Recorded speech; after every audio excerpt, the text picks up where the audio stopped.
Morning students, आज हम वाच्य के कंटिन्यू करते हैं। कल तो हमने पढ़ा था कर्मवाच्य। कर्मवाच्य वाले वाक्यों में केवल सकर्मक क्रिया का प्रयोग होता है। केवल सकर्मक क्रिया का प्रयोग होता है। इन वाक्यों में क्रिया का विधान वाक्य में के कर्म के अनुरूप होता है। वाक्य में कर्म क्या है। तीसरा है कर्मवाच्य में कर्म की प्रधानता होती है और कर्ता गौण होता है। कर्ता का लोप यानी कर्मवाच्य के कुछ वाक्यों में कर्ता का लोप हो जाता है। ये वाक्य कर्म से शुरू होते हैं। इनकी क्रिया के साथ मुख्य रूप से जा क्रिया का भूतकालिक रूप गया है, गई है या गए हैं, जैसे पत्र भेज दिया गया है, इस तरह से आदि का प्रयोग होता है। इन्हें देखकर कर्मवाच्य की पहचान की जा सकती है कि पत्र भेज दिया गया है, खाना बनाया जा चुका है। इस तरह कर्मवाच्य में कर्ता के लोप वाले कुछ उदाहरण है कि पत्र भेज दिया गया है, नाश्ता तैयार कर दिया गया है, स्वेटर बुन दिया गया है। इन वाक्यों में कर्ता यानी मेरे द्वारा भोजन पत्र भेज दिया गया है, कर्ता का लोप है। नौकर द्वारा नाश्ता तैयार कर दिया है, नौकर करता है, तो ये हमारे कर्ता का लोप होता है। कर्मवाच्य का प्रयोग किन किन स्थानों पर होता है? मुख्यतः तो कोई काम अचानक हो जाने पर, जहाँ पर कोई काम अचानक होता है वहाँ पर कर्मवाच्य का प्रयोग है। जैसे गमला गिरकर टूट गया, पत्रिका फट गई। दूसरा, कर्ता कोई सरकारी संस्था योजनाएं बनाई जा रही हैं, बाढ़ को रोकने का उपाय किया जा रहा है, इस नियम का पालन ना करने वालों को दंडित किया जाएगा, इससे संबंधित आदेश भेज दिया गया है।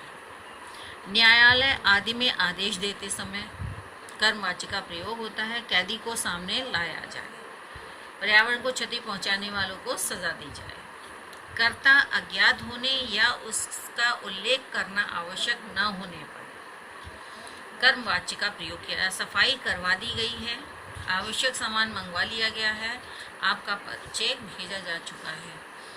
नंबर 5 है असमर्थता बताने के लिए नहीं के साथ कर्मवाच्य का प्रयोग होता है।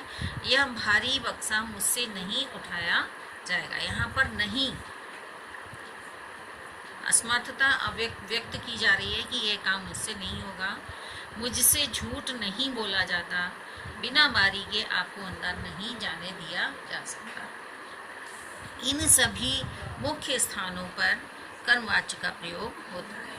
कर्मवाच्य की पहचान प्रायः कर्मवाच्य में कर्ता के बाद से के द्वारा या द्वारा का प्रयोग होता है। जैसे बच्चे से फल नहीं खाया गया, यहाँ कर्ता प्लस से। चित्रकार के द्वारा चित्र बनाया गया, कर्ता चित्रकार हो गया और के द्वारा, ये हमारे कर्मवाच्य। अध्यापिका द्वारा सवाल हल कराए गए। कुछ वाक्यों में कर्ता का लोप भी देखा जाता है, जैसे चिट्ठियां भेज दी गई हैं, मजदूरों का हिसाब कर दिया गया। यहाँ दोनों वाक्यों में कर्ता का लोप है। क्रिया में एक से अधिक पद होते हैं। जाना या जा के विभिन्न रूपों का प्रयोग होता है। वाक्य का उद्देश्य कर्म होता है। अब आता है आपका भाववाच्य। भाववाच्य जिन वाक्यों में कर्ता और कर्म दोनों ही क्या होते हैं, गौण होते हैं तथा भाव की प्रधानता होती है या प्रमुखता होती है और क्रिया का विधान भाव के अनुसार होता है, उसे भाववाच्य कहते हैं। जैसे पक्षियों से उड़ा जाता है, कुत्ते द्वारा जोर से भौंका जाता है, वृद्धा से चला नहीं जाता, मरीज से उठा नहीं जाता, मोटे आदमी से दौड़ा नहीं जाता, रोहन से रोया नहीं जाता। उपयुक्त वाक्यों में हम देखते हैं कि भाववाच्य में सदैव अकर्मक क्रिया का प्रयोग होता है। कर्मवाच्य में सकर्मक क्रिया का प्रयोग होता है, लेकिन भाववाच्य में अकर्मक क्रिया का प्रयोग होता है। इसमें क्रिया के भावों की प्रमुखता होती है। जैसे यहाँ पर रोना, ये रोना क्या है, भाव है। क्रिया तो है, साथ में इसका भाव है, रोने का भाव है, इससे भावों की प्रमुखता होती है। नंबर 3, इसमें प्रयुक्त क्रिया एक वचन, अकर्मक, पुल्लिंग अथवा अन्य पुरुष में होती है। क्रिया एक वचन की होगी, अकर्मक क्रिया होगी, पुल्लिंग होगी तथा अन्य पुरुष में होगी। अकर्मक क्रिया या कर्मवाच्य ही भाववाच्य होता है। अकर्मक क्रिया का कर्मवाच्य ही भाववाच्य होता है। इन वाक्यों में विवशता या असमर्थता प्रकट करने के लिए नहीं का प्रयोग होता है।